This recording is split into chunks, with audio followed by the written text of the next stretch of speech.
پاکستان نے حال ہی میں کام کی جگہ یا ورک پلیس میں ہراسمنٹ کے خلاف ایک نیا اسٹرانگر قانون منظور کیا ہے، جس کے بعد صرف خواتین ہی نہیں بلکہ مردوں اور ٹرانسجینڈر افراد کے لیے بھی ہراسمنٹ کے خلاف عدالت میں جانا آسان ہو جانا چاہیے۔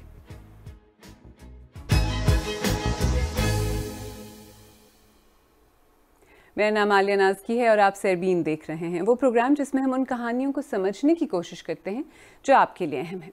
آپ کو میشا شفیع کا کیس یاد ہے؟ انہوں نے ہراسمنٹ کا الزام لگایا جس کی سختی سے تردید کی گئی اور معاملہ عدالتوں تک پہنچ گیا۔ اس کیس کے بعد پاکستان میں ورک پلیس ہراسمنٹ کے قانون میں موجود ابہام یا ایمبیگوٹی پر پھر سے بحث چھڑ گئی۔ لیکن میشا شفیع کا کیس ڈسمس کس بنیاد پر ہوا تھا؟ اس کو ڈسمس کرنے کے جو وجوہات تھیں وہ یہ تھیں کہ کمپلیننٹ کا اکیوزڈ کے ساتھ امپلائر امپلائی کا کوئی رشتہ یا کنیکشن نہیں ہے۔ تو ان گراؤنڈس پہ ایز پر دا لا جو پروٹیکشن آف اگینسٹ ہراسمنٹ کا جو 2010 کی جو ایکٹ ہے اس میں یہ اسکوپ آف ورک بھی کہ کام اور کام کی جگہ پروفیشنل ایکٹیویٹی اور پلیس آف ورک جو ہے اس کا اسکوپ بہت نیرو ہے۔ بائی دا ٹائم آپ ڈسائڈ کرتے ہیں کہ جی میں یہ کروں گی، یہ کمپلینٹ میں درج کروں گی، وہ ڈیسیژن اتنی مشکل ہوتی ہے کہ اس کے بعد جا کے منہ پہ آپ کے دروازہ بند ہونا جو ہے وہ اٹ از ویری ڈسکریجنگ، بہت مایوس کر دیتا ہے۔ یعنی اگر آپ ایک کانسرٹ ہال میں کام کرتے ہیں، اسٹیڈیم میں کام کرتے ہیں تو پرانے قانون کے تحت اسے کام کرنے کی جگہ یا ورک پلیس کنسیڈر نہیں کیا جاتا تھا۔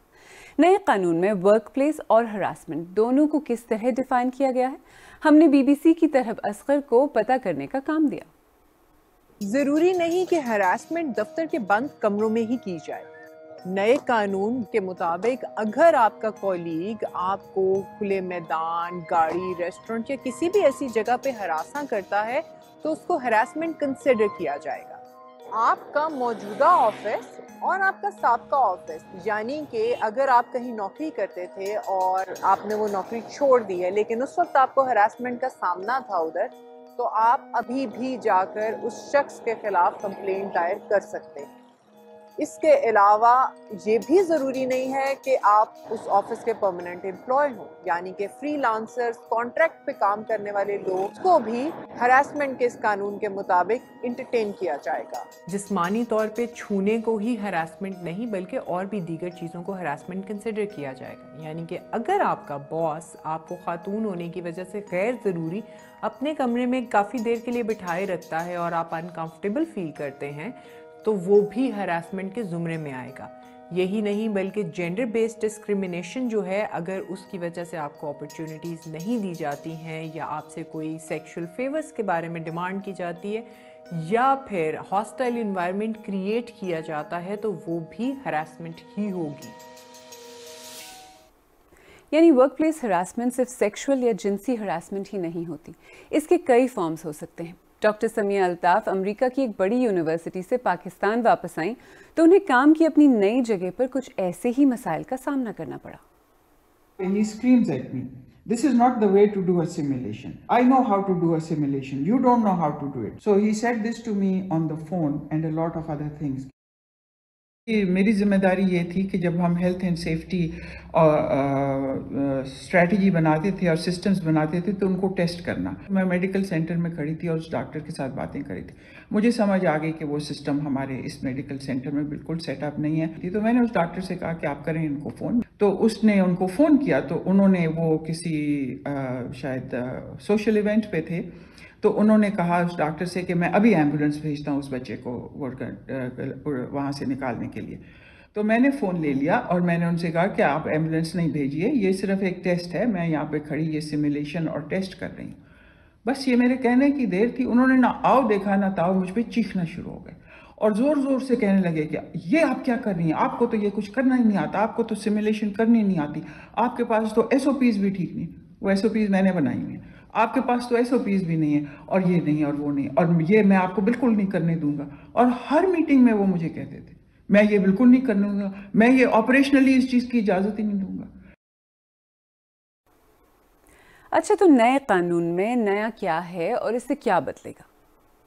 جو امپلائی ہے اس کی ڈیفینیشن کو وائڈن کر دیا گیا ہے, کام کی جگہ کو وائڈن کر دیا گیا ہے, ایون ہراسمنٹ کی جو ڈیفینیشن ہے اس کو مزید جو ہے وہ کلیریفائی کر دیا گیا ہے, اور جینڈر ڈسکریمنیشن مینشن کر دی گئی ہے کہ اٹس ناٹ اونلی جسمانی نیچر کی ہراسمنٹ اگر ہوگی تو وہ ہراسمنٹ تصور کی جائے گی, بلکہ ہراسمنٹ اپنی تمام مینیفیسٹیشن میں ہراسمنٹ کنسیڈر کی جائے گی. جو کام کی جگہیں ہیں ان کو بھی واضح کر دیا گیا ہے. مثال کے طور پہ کھلاڑی جو ہیں کہیں پہ بھی اگر وہ پریکٹس کریں گی کسی بھی اسٹیڈیم میں, چونکہ وہ ایک کھیل کے لیے کر رہی ہیں, اور اس پریکٹس کے دوران اگر ان کے ساتھ کوئی ہراسمنٹ ہوتی ہے تو یہ ان امپلائرز کی ذمہ داری ہے اور آرگنائزیشن کی ذمہ داری ہے کہ وہ اس ہراسمنٹ کو سنیں اور کمیٹی اس کو سن کے اس پہ فیصلہ دے, نہ کہ یہ کہہ کے رد کر دے کہ یہ تو ہمارے کام کی جگہ پہ نہیں ہوا تھا.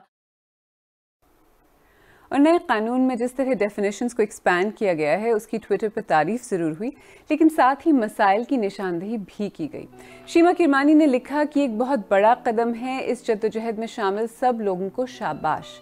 ڈاکٹر فوزیہ صادق نے مسائل کی طرف توجہ دلائی اور لکھا کہ ہراسمنٹ کے بارے میں اویئرنیس کی کمی, کام کرنے والوں میں بھروسے کی کمی اور نوکری سے نکالے جانے کا خوف, ان خامیوں کو ٹھیک کرنے کی ضرورت ہے.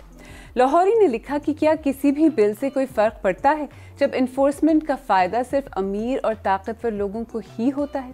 اور سفورہ نے لکھا کہ میں پاکستان میں ورک پلیس ہراسمنٹ کا سامنا کر چکی ہوں.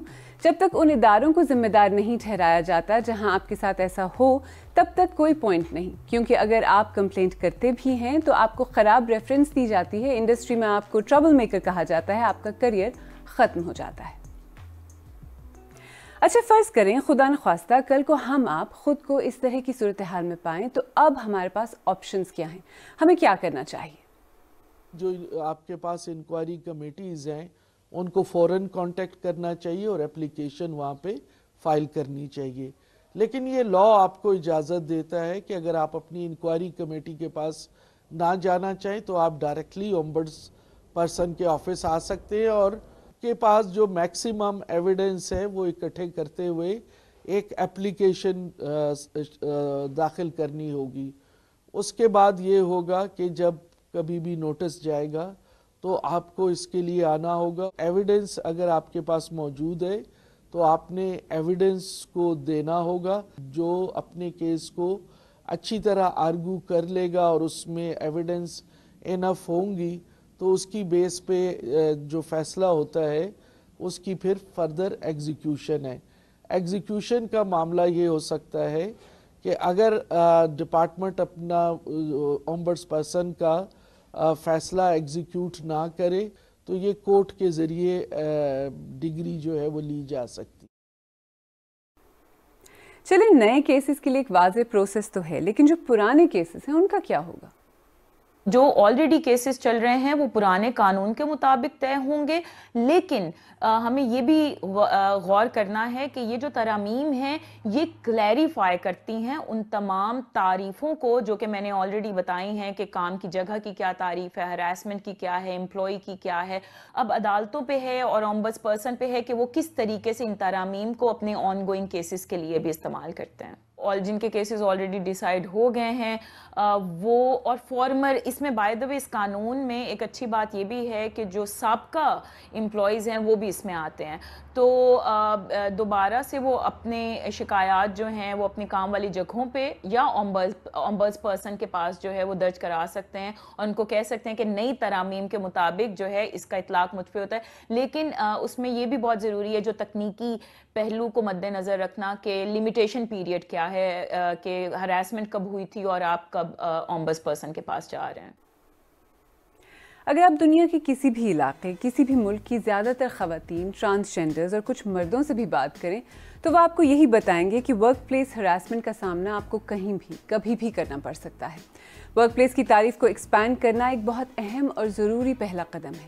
ایک واضح قانون کے بغیر بدلاؤ ممکن نہیں, لیکن صرف قانون کا ہونا ہی کافی نہیں.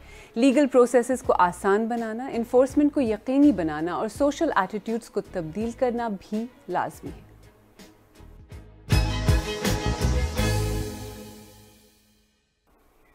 اگر آپ کو ہمارا پروگرام پسند آیا تو ہمارے یوٹیوب چینل کو سبسکرائب کریں، بیل آئیکن پر کلک کریں اور پروگرام کا لنک اپنے دوستوں کے ساتھ شیئر کریں۔ اور آپ سیربین کی پرانی قسطیں دیکھنا چاہیں تو یہاں کلک کر کے بھی دیکھ سکتے ہیں۔